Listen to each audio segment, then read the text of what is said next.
I would like to get your attention to how Andrew Wyeth was sketching trees.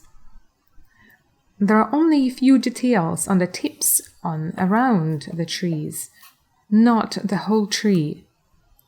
Let's outline the main body of the tree, and using a well-sharpened pencil, I'm going to hatch the body of the tree. I will intensify some areas, and using a tip of my pencil, very loosely, I'll mark the branches. My pencil is very soft, which allows me to make darker tones and lighter tones, depending on the pressure I apply. This is a fir tree. That means that all of the leaves are actually needles, which is working perfect since I'm working with the pencil. And I'm going back and forth, going from the tips of the tree to the body of the tree. There is no need to draw each single leaf of the tree.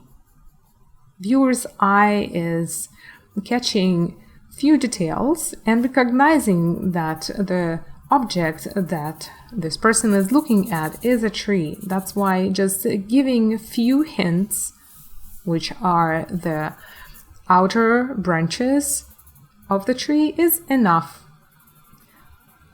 Also, it is important to outline the darker areas and lighter areas. That's why I'm using a quite soft pencil, which helps me a lot. And since it's a sketch, you don't have to be very precise.